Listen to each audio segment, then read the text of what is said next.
नमस्ते दोस्तों। आज की इस कहानी में आपका स्वागत है। मेरा नाम सुमन है और मेरी उम्र 23 साल है। मैं दिखने में काफी सुंदर हूँ। मैं अपनी शरीर की बनावट से दिखने में थोड़ी बड़ी लगती हूँ। मेरे चेहरे की बनावट आकर्षक है, रंग गोरा है और मेरा शरीर न तो बहुत पतला है और न ही मोटा, बल्कि एकदम मध्यम है। मैं गांव में रहती हूँ, इसलिए दूसरी गांव की लड़कियों की तरह मैं भी ज्यादातर सलवार सूट पहनती हूँ। मैंने केवल 10वीं क्लास तक पढ़ाई की है और उसके बाद से घर पर ही रहती हूँ। बाहर से मुझे बहुत ही सीधी सादी और साधारण लड़की समझा जाता था। मैं इतनी होशियार या चालाक भी नहीं थी। लेकिन सच कहूँ तो मेरी जिंदगी में कुछ ऐसे दिन आए जब मैंने अपनी हदों को पार कर लिया। तब जिंदगी ने मुझे कुछ ऐसी सीख दी जो मैंने कभी सोची भी नहीं थी। बहुत पहले की बात है, मैं एक ऐसे अनुभव से गुजरी जिसने मेरे दिल दिमाग पर गहरी छाप छोड़ दी। उस समय मेरी मुलाकात गौरव भैया से हुई। मेरे जीवन में उस वक्त बहुत अकेलापन था, लेकिन गौरव भैया के साथ समय बिताना मुझे अच्छा लगने लगा। वो हमेशा मेरे प्रति बहुत केयरिंग रहते थे और उनकी मौजूदगी से मेरा मन हल्का हो जाता था। शुरुआत में जब मैं उनके साथ समय बिताती थी, तो शरीर में एक अलग सा दबाव महसूस होता था, जैसे मुझे आराम की जरूरत हो। लेकिन धीरे धीरे सब कुछ सामान्य होने लगा। हमारे बीच ऐसा रूटीन बन गया कि जैसे ही मौका मिलता, हम दोनों एक दूसरे के साथ वक्त बिताने के लिए बेताब हो जाते। हालांकि जब घर में और लोग होते तो हमें थोड़ा डर भी लगता कि कहीं कोई हमें देख न ले। लेकिन किसी को भी हम पर शक नहीं होता था, क्योंकि गौरव भैया मुझे हमेशा दीदी कहकर बुलाते थे। वैसे भी मैं उम्र में उनसे 3 साल बड़ी थी। उस वक्त सर्दियों का मौसम था और सभी अपने अपने कमरों में रहते थे। रात को सब जल्दी ही अपने अपने कमरों में सोने चले जाते थे। तब मैं और गौरव भैया अलग अलग कमरों में सोते थे। एक दिन रात को जब मैं दरवाजा बंद करके सो रही थी, तब एक ऐसी घटना घटी जिसने मेरी जिंदगी में एक नया अनुभव जोड़ा। घटना ये घाटी की, हमारे घर की एक सदस्य, मेरी मामी, काफी ज्यादा बीमार हो गई थी। इस वजह से मेरी माँ और मैं मामी को देखने उनके घर गए। तब हमें छोड़ने के लिए गौरव भैया गाड़ी लेकर आए थे।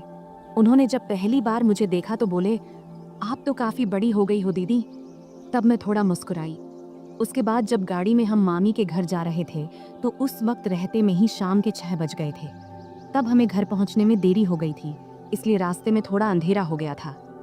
ठंड के दिन था तो 6 बजे ही अंधेरा हो जाता था। जब हम घर पहुंचे तो देखे कि मामा रसोई में खाना बना रहे थे और मामी बिस्तर पर लेटी हुई थी। तब मेरी माँ रसोई में गई और मामा से कहने लगी, जब इतनी परेशानी हो रही थी तो मुझे पहले ही बता देते, इतनी तकलीफ उठाने की क्या जरूरत थी। फिर माँ खाना बनाने में लग गई और मैं मामी के पास बैठ गई। मामी मुझे देखकर खुश हुई, लेकिन उनकी हालत काफी खराब लग रही थी। थोड़ी देर बाद मेरी माँ ने मामी को खाना दिया और अपने हाथों से खिलाया। उसी समय गौरव भैया ने मुझे आवाज दिया। तब मैं उनकी तरफ देखी और पूछी, क्या हुआ भैया? वो मेरी तरफ ही देख रहे थे, जैसे कुछ कहना चाहते हों। उनकी बातों ने बाद में मुझे एक नया अनुभव दिया। रात को जब खाने का वक्त हुआ तो मैं कमरे में गई, जहां गौरव भैया खाना खा रहे थे। उन्होंने मुझे देखते ही कहा, दीदी आइए साथ में खाना खाते हैं। मैंने मना करते हुए कहा, नहीं भैया, आप पहले खाइए, मैं बाद में खा लूंगी। लेकिन उन्होंने जोर देकर मुझे बैठा लिया। मैं भी भूखी थी, इसलिए ज्यादा ना नुकुर नहीं की और हम दोनों ने साथ बैठकर खाना खाने लगी। तब हम दोनों ने बहुत मज़े से खाना खाया, क्योंकि खाना हम साथ लेकर आए थे। खाना खत्म होने के बाद मैं अपनी माँ के कमरे में सोने के लिए जाने लगी। तभी गौरव भैया ने कहा, दीदी अगर आपको बुरा ना लगे तो आप यहीं मेरे कमरे में सो जाइए। उनकी ये बात सुनकर मैं हैरान रह गई और मैंने कहा, नहीं भैया, मैं माँ के साथ सोऊंगी। लेकिन तब बार बार वे मुझसे विनती करने लगे। आखिरकार मैं मान गई। ठीक है, मैं यहाँ सो जाऊंगी, लेकिन पहले मम्मी को बता देना चाहती हूँ कि मैं आपके कमरे में सोऊंगी। इस पर गौरव भैया खुद जाकर मम्मी को बताए कि मैं उनके कमरे में सो रही हूँ। इधर मैंने अपने सलवार कुर्ते बदल लिए, क्योंकि मेरे कपड़े थोड़े ज्यादा टाइट थे। जब गौरव भैया ने मुझे नए कपड़ों में देखा तो मुस्कुराते हुए बोले, दीदी आप इस ड्रेस में कमाल की लग रही हैं, आप इतनी खूबसूरत क्यों हैं? तब मैंने कुछ नहीं कहा, बस मुस्कुराकर बात बदल दी। फिर मैंने चादर ओढ़ ली और बिस्तर पर बैठ गई। गौरव भैया भी अपने सोने का इंतजाम नीचे फर्श पर करने लगे। तब मैंने कहा, भैया बिस्तर पर ही सो जाओ, यहाँ काफी जगह है। मेरे कहते ही गौरव भैया भी चादर ओढ़कर मेरे पास बैठ गए। गौरव भैया बहुत हंसमुख और मजाकिया इंसान थे। उन्होंने मज़ेदार बातें करके मुझे काफ़ी देर तक हंसाया। बात करते करते कब रात के 12 बज गए पता ही नहीं चला और न जाने कब मैं सो गई। सुबह जब मेरी नींद खुली तो मैंने देखा कि गौरव भैया मेरे बालों से खेल रहे हैं। मुझे जागते देख वो मुस्कुराते हुए बोले, गुड मॉर्निंग दीदी, कैसी हो? मैं भी मुस्कुराते हुए बोली, बहुत बढ़िया भैया। फिर हम दोनों चादर के अंदर बैठकर बातें करने लगे। तभी उसी वक्त मम्मी हमारे लिए गर्मा गर्म चाय लेकर आईं। सुबह बहुत ठंडी थी, इसलिए चादर में बैठकर चाय पीना अच्छा लग रहा था। गौरव भैया बार बार मेरी तरफ देख रहे थे। मैंने मुस्कुराते हुए पूछा, क्या है भाई, ऐसे क्यों देख रहे हो? वो मजाक करते हुए बोले, आपकी आंखें बहुत बड़ी और खूबसूरत हैं। सच कहूँ दीदी, आपकी आंखों में देखने से मन खुश हो जाता है। तब मैं मस्ती में बोली, सुबह जब मैं सो रही थी तब क्या कर रहे थे? तब वो हल्का सा मुस्कुराए और बोले, कुछ नहीं दीदी, आपके बाल ठीक कर रहा था। गौरव भैया दिखने में काफ़ी सुंदर थे। उनके चेहरे पर अभी दाढ़ी मूंछ भी नहीं आई थी और चेहरा बहुत साफ था। मेरी तुलना में उनकी हाइट थोड़ी सी कम थी, लेकिन उनकी कुछ हरकतें मुझे कभी कभी हैरान कर देती थीं। सुबह का वक्त थोड़ा व्यस्त था। मम्मी घर के कामों में व्यस्त थीं और मामू काम पर जाने के लिए तैयार हो रहे थे। तब मैं भी मम्मी की मदद करने लगी। इतने में मामू खाना पैक करके काम पर निकल गए। मेरी रोज़ सुबह नहाने की आदत थी, इसलिए रोज़ की तरह मैं नहाने के लिए बाथरूम की ओर गई। मुझे नहीं पता था कि गौरव भैया भी उसी वक्त नहाते हैं। जैसे ही मैंने बाथरूम का दरवाज़ा खोला तो मैं शर्म से लाल हो गई और तेज़ी से अपने कमरे में भाग आई। गौरव भैया उस वक्त नहा रहे थे। उनके चेहरे पर साबुन लगा था, इसलिए उन्होंने मुझे देखा भी नहीं। लेकिन मैं इतनी ज़्यादा शर्मिंदा हो गई कि वह दृश्य बार बार मेरे दिमाग में घूमने लगा। कमरे में बैठकर मैं अपनी ही सोच में खो गई और हल्के हल्के हंसने लगी। इतने में गौरव भैया नहाकर कमरे में आए। मुझे अकेले हंसते हुए देखकर उन्होंने मजाक में कहा, क्या बात है दीदी, आज तो बहुत खुश लग रही हो। उनकी बात सुनकर मैं थोड़ा चुप हो गई और बोली, नहीं भाई, ऐसा कुछ नहीं है, बस यूं ही हंस रही थी। गौरव भैया ने मोबाइल चलाते हुए पास आकर बैठ गए और बोले, सच सच बताओ दीदी, क्या सोच रही थी जो इतनी हंसी आ रही थी? तब मैंने हंसते हुए कहा, नहीं भाई, कुछ भी खास नहीं। लेकिन गौरव भैया जिद करने लगे, नहीं दीदी बताओ ना, नहीं बताओगी तो मैं गलत ही समझ लूँगा। तब मैंने कहा, प्लीज़ भैया, इस बात को यहीं ख़त्म करो, इसमें सोचने लायक कुछ भी नहीं है। फिर मैं जल्दी से उठी और नहाने के लिए चली गई। नहाने के बाद मैं कमरे में वापस आई और मजाक में मैंने जानबूझकर थोड़ा सा पानी गौरव भैया की तरफ उछाल दी। ये देखकर गौरव भैया अचानक उठ खड़े हुए और मेरे बाल पकड़कर मुझे बिस्तर पर बैठा दिया। उनका ये रवैया देखकर मुझे गुस्सा आ गया।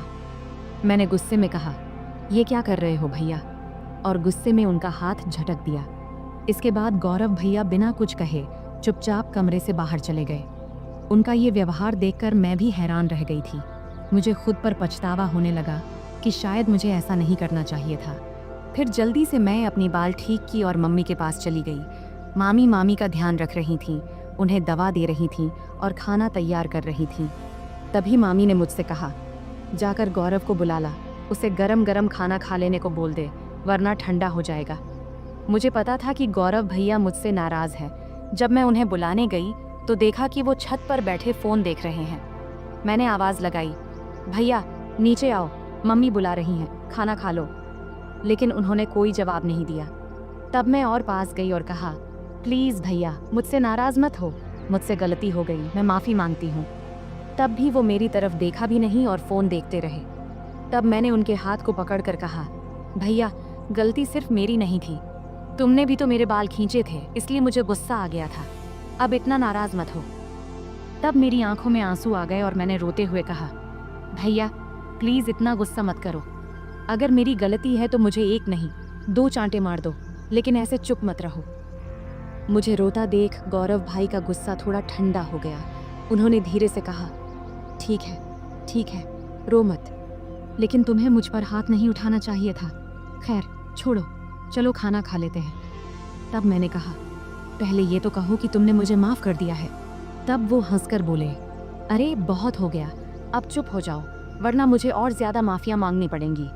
फिर हम दोनों नीचे गए और खाना खाने बैठे।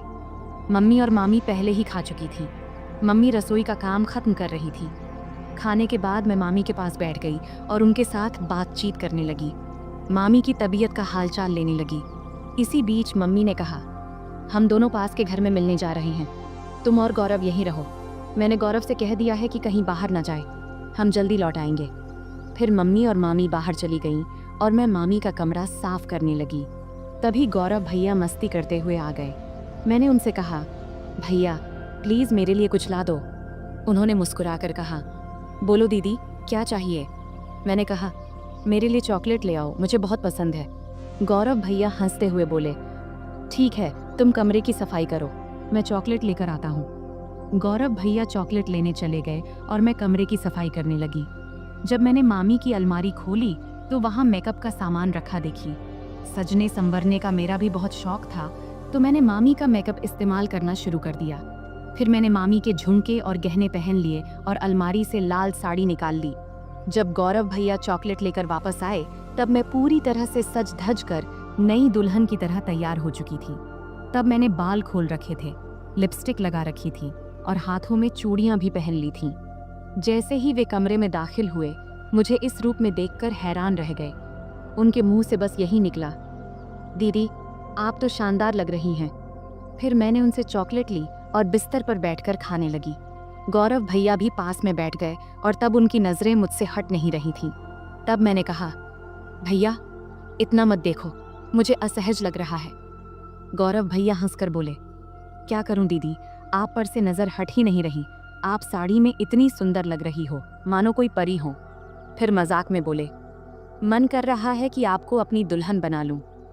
मैं समझ रही थी कि उस वक्त उनके मन में क्या चल रहा था, पर मैंने हल्की हंसी के साथ बात को दूसरी ओर मोड़ दिया। मैंने मजाक में कहा, तो फिर रुक क्यों गए, बताओ मुझे पत्नी बनाकर क्या करोगे। तब गौरव भैया थोड़ा हंसकर बोले, रहने दो दीदी, मुझे पता है तुम जानबूझकर ये पूछ रही हो। तब मैंने कहा, तो क्या तुम अपनी दीदी का फायदा उठाना चाहते हो?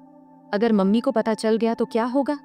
तब गौरव भैया बोले, दीदी इतनी चिंता मत करो, हम तो घर में ही हैं और किसी को पता भी नहीं चलेगा।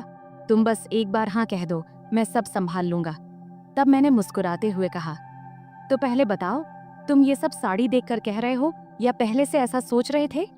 गौरव भैया हंसकर बोले, सच कहूं तो जब से तुम आई हो तभी से ऐसा लग रहा है। अगर तुम एक बार मान जाओ तो सब आसान हो जाएगा। तब मैंने मजाक में कहा, ठीक है, जब तुम चाहो मैं तुम्हारी बात मानूंगी, लेकिन तुम्हें अपनी जिम्मेदारी ठीक से निभानी होगी। इस पर भैया बहुत खुश होकर बोले, थैंक्स दीदी, मुझे पता था तुम मुझे ना नहीं कहोगी, तुम सच में सबसे अच्छी हो। मैंने कहा, रुको, इतनी तारीफ करने की जरूरत नहीं है और शाम को मेरे लिए और भी चॉकलेट लाना मत भूलना। तब गौरव भैया ने कहा, ठीक है दीदी, 1 मिनट रुको, मैं आता हूँ। जब वह बाहर चले गए तो मुझे थोड़ी असुविधा महसूस हुई। जब वह वापस आए तो मैंने कहा, गौरव भैया इस वक्त मुझे थोड़ी परेशानी हो रही है, शाम को इस बारे में बात करेंगे। लेकिन गौरव भैया मेरी बात मानने को तैयार नहीं थे। उन्होंने शांत स्वर में कहा, दीदी इतनी चिंता क्यों कर रही हो, डरने की कोई बात नहीं है, सब ठीक हो जाएगा। अगर तुम्हें असुविधा हो रही है तो आंखें बंद कर लो। तब मैंने आंखें बंद कर लीं और गौरव भैया मुझे तभी उसी पल दरवाजे पर अचानक दस्तक हुई, जिससे हम दोनों डर गए। कुछ समय बाद बाहर से मम्मी की आवाज़ आई, कोई है कमरे में? तब मैं तुरंत बिस्तर से उठ गई, क्योंकि मैं साड़ी में पूरी तरह सज धज कर तैयार थी। ऊपर से मामी के कमरे में थी। गौरव भैया का मूड भी खराब हो गया था, लेकिन उनके चेहरे को देखकर मुझे अंदर से हंसी आ रही थी। मैंने तुरंत गौरव भैया को कमरे से बाहर कर दिया और खुद भी साड़ी उतारकर सामान्य कपड़े पहन ली। फिर कमरे की सफाई करने लगी। इस बीच मम्मी ने मामी को बरामदे में बिठाया और सीधे रसोई में जाकर चाय बनाने लगी। तब मैं जल्दी जल्दी कमरे की सफाई करने लगी। बाद में हम सब ने मिलकर चाय पी। चाय पीने के बाद मम्मी काम में लग गईं और मैं बरामदे में लेट गई। समय बिताने के लिए मैंने मम्मी की मदद करनी शुरू कर दी। कुछ समय बाद मैंने देखा कि गौरव भैया कहीं नहीं दिख रहे हैं। जब मैं उन्हें ढूंढने गई तो देखी कि वह बाथरूम से बाहर निकलकर हाथ धो रहे थे, लेकिन उनके चेहरे से लग रहा था कि उनका मूड अभी भी ठीक नहीं है। तब उन्हें देखकर मैं हंसी नहीं रोक पाई और हंसते हुए बोली, क्या हुआ, इतना उदास क्यों हो? मजाक में मैंने कहा, भैया तुम ऐसे क्यों हो? गौरव भैया हंसते हुए बोले, अगर तुम मेरी जगह होती तो तुम भी ऐसे ही करती। तुम लड़की हो, इसलिए इतनी बातें कर पा रही हो। मैं हंसकर बोली, ठीक है भैया, बस थोड़ा इंतजार करो, रात होने पर तो कोई डिस्टर्ब नहीं करेगा। तब गौरव भैया बोले, दीदी समस्या तो इसी रात के इंतजार में है, हर मिनट घंटों जैसा लग रहा है। तभी मम्मी ने आवाज दी, तुम्हारे भाई बहन की बातें खत्म हो गई हो तो थोड़ा काम में हाथ बंटाओगे। मम्मी की आवाज सुनते ही मैं उठकर जाने लगी और जाते जाते मजाक में बोली, गौरव भैया याद रखना, अगर चॉकलेट नहीं मिला तो मैं भी कुछ नहीं दूंगी। फिर मैं रसोई में चली गई। इस बीच मामा भी घर लौट आए थे। तब मैंने उन्हें खाना परोस दिया। मामा जी बहुत थके हुए थे, वे हमारे साथ थोड़ा बैठकर बात किए, फिर जल्दी सो गए। मम्मी मामी को खाना खिला रही थी और उन्हें दवाई दे रही थी। मैंने भी अपना खाना खा लिया और समय बिताने के लिए टीवी देखने लगी। सर्दी का मौसम होने के कारण हम जल्दी बिस्तर में चले गए, लेकिन मम्मी अभी भी अपने काम में लगी हुई थी। तब मैं मामी के कमरे में चली गई और बैठकर फोन में व्यस्त हो गई। इतना डूबी थी कि मुझे पता ही नहीं चला कि कब गौरव भैया खाना खाकर अपने कमरे में चले गए और मेरा इंतजार कर रहे थे। मैं अपनी रोज की सीरियल देखने में व्यस्त थी। जब मैं नहीं गई तो गौरव भैया खुद मुझे बुलाने आ गए। कमरे में आकर भैया बोले, दीदी आओ, मैं तुम्हारा बहुत देर से इंतजार कर रहा हूँ। तभी मम्मी ने कहा, कोई बात नहीं, अगर तुम अकेले सोना चाहते हो तो सो जाओ, तुम्हारी दीदी मेरे साथ सो जाएगी। मम्मी की बात सुनते ही भैया जल्दी से बोले, नहीं नहीं, हम तो बस बातें कर रहे थे, वैसे भी कुछ दिनों बाद आप लोग चले जाएंगे, फिर पता नहीं कब मुलाकात होगी और दीदी के साथ खेल पाऊंगा। तब मैंने मम्मी को आश्वस्त करते हुए कही, मम्मी भैया सही कह रहे हैं। इसके बाद मम्मी ने कहा, ठीक है जैसा तुम चाहो, और हम कमरे में चले गए। कमरे में जाते ही गौरव भाई ने जल्दी से दरवाजा बंद कर दिया। तब मैं समझ गई कि भैया अब और इंतजार नहीं कर पा रहे हैं, लेकिन तब भी मम्मी और मामी जाग रहे थे, इसलिए मैंने कहा, भैया थोड़ा धैर्य रखो, सब सो जाएं, फिर बात करेंगे। अगर किसी ने मेरी आवाज़ सुन ली तो मुश्किल हो जाएगी। भैया बोले, दीदी और इंतजार नहीं होता। तभी मुझे चॉकलेट की याद आई। मैंने कहा, ठीक है भैया, लेकिन पहले मेरी चॉकलेट दो। भैया ने तुरंत जेब से चॉकलेट निकालकर दे दिया। फिर मैं चॉकलेट खाने लगी और भैया परफ्यूम लगाने लगे। शुरुआत में हम मजाक में थोड़ी थोड़ी नोक झोंक करने लगे। इससे हमारे बीच मज़ेदार झगड़ा शुरू हो गया। हम बिस्तर पर कूदने लगे क्योंकि हमारी उम्र अभी भी छोटे बच्चों जैसी थी। तभी मम्मी ने चिल्लाकर कहा, सुमन बहुत हो गया, अब सो जाओ, क्योंकि बिस्तर की आवाज़ उनके कमरे तक जा रही थी। इसके बाद गौरव भैया ने तुरंत फर्श पर बिस्तर बिछा दिया, जिससे आवाज़ बंद हो गई। फिर गौरव भैया ने मुझे रात के 3 बजे तक सोने नहीं दिया। सुबह जब हमारी आंख खुली तब मम्मी दरवाज़ा खटखटा रही थी। उसमें बिस्तर पर ही थी, लेकिन उठ नहीं पा रही थी। इसलिए गौरव भैया ने मुझे उठाकर बिस्तर पर बिठा दिया और खुद दरवाज़ा खोलने गए। तब मम्मी हमारे लिए चाय लेकर आईं। मुझे देखकर उन्होंने कहा, मैंने कहा था सुमन समय पर सो जाना, अब देखो तो तुम्हारी आंखें कितनी लाल हो गईं। मेरी आंखें अब सच में लाल हो गई थीं। मैंने बिना कुछ कहे चाय पीना शुरू कर दिया। यहाँ तक कि मैंने मुंह भी नहीं धोया क्योंकि पूरा शरीर दर्द से टूट रहा था। मम्मी चाय रखकर चली गईं। गौरव भैया जब कमरे में आए तो मैंने गुस्से में कहा, भैया मैंने तो कहा था थोड़े समय के लिए, लेकिन तुमने मेरी बात नहीं मानी। अब देखो मेरा शरीर कितना थक गया है, मैं ठीक से खड़ी भी नहीं हो पा रही हूँ। अगर मम्मी ने पूछ लिया तो मैं क्या कहूँगी। तब गौरव भैया ने जल्दी से जवाब दिया, दीदी चिंता मत करो, मैं मेडिकल स्टोर से दवा लेकर आता हूँ, उसे लेने के बाद तुम्हारा शरीर ठीक हो जाएगा। इसके बाद मैंने लगातार 4-5 दिन तक भैया को पास नहीं आने दिया, लेकिन इससे उनका उत्साह कम नहीं हुआ। वे हर दिन मेरे आसपास घूमते रहते थे और नियमित रूप से चॉकलेट लाते रहते थे। भैया मेरे सारे काम कर देते और मैं जो चाहती वे हंसते हंसते कर देते। इसलिए मैंने भी इसका मज़ा लेना शुरू कर दिया। कभी कभी उनसे पैर का दर्द कम करने के लिए मसाज करवा लेती, कभी सिर की मालिश करवा लेती। मस्ती में कभी कभी हल्के से मार देती और सारा दिन उनके फ़ोन पर सीरियल देखती। 4-5 दिनों के बाद भैया का व्यवहार थोड़ा बदल गया, इसलिए मैंने उन्हें ज़्यादा कुछ नहीं कहा। एक दिन हम दोपहर में घर में अकेले थे और बहुत मस्ती किए। उस दिन घर में कोई नहीं था। भैया ने पूरा दिन मुझे कहीं बैठने नहीं दिया और हमेशा अपने पास रखा। इस घटना के बाद मैं और भैया बहुत सामान्य हो गए। जब भी उनका मन करता वे मुझे कमरे में बुला लेते और मैं भी अब इसकी आदत डाल चुकी थी। हमने उन दिनों का भरपूर आनंद लिया, लेकिन जीवन में हर अच्छे समय के बाद एक बुरा समय भी आता है। और ये बुरा समय भी भैया की वजह से ही आया। दरअसल 20 दिन के बाद अब हमें गांव लौटना था, क्योंकि अब मामी काफ़ी स्वस्थ हो चुकी थी और हमें वहाँ बहुत दिन हो गए थे। तब मम्मी ने अचानक वापसी का फैसला किया और उन्होंने पापा को कुछ भी नहीं बताया। जब मैंने और भैया ने ये सुना तो हमें बिल्कुल अच्छा नहीं लगा। तब भैया बोले, दीदी जाने से पहले आखिरी बार थोड़ा समय दे दो, कौन जाने फिर कब मिलेंगे। तब अंदर से मैं भी तैयार थी, लेकिन उस दिन घर में सभी लोग थे, यहाँ तक कि मामा भी आज घर पर ही थे। तब मामा मम्मी से बोले, दीदी आज रुक जाओ, मैं कल तुझे बस स्टैंड तक छोड़ दूंगा। ये सुनते ही मुझे थोड़ी खुशी हुई, क्योंकि एक रात हमारे पास थी। तब आखिरकार मम्मी भी मान गई। फिर हम बहुत ही बेसब्री से रात का इंतज़ार करने लगे। जब रात हुई तो जल्दी से खाना खा के हम अपने कमरे में चले गए। तब हम इतने असावधान हो गए थे कि दरवाज़ा भी ठीक से बंद नहीं किया था। तब थोड़ी ही देर में अचानक मामा ने आकर हमें उस स्थिति में देख लिया। मैं तो डर से कांपने लगी और तुरंत वहाँ से हट गई। मामा तब बहुत गुस्से में थे, लेकिन उन्होंने धैर्य रखा और पूरी स्थिति को संभाला। उन्होंने हम पर गुस्सा ना करके हमारी गलतियां हमें समझाईं और उस दिन ने मुझे एक बड़ा सबक सिखाया। तब मामा के प्यार और सहयोग से हमने स्थिति को संभाल लिया। उसके बाद से मैंने अपनी गलतियों से बहुत कुछ सीखा। उस घटना के बाद मैंने कभी ऐसा कुछ नहीं किया जिससे मेरे परिवार को शर्मिंदा होना पड़े।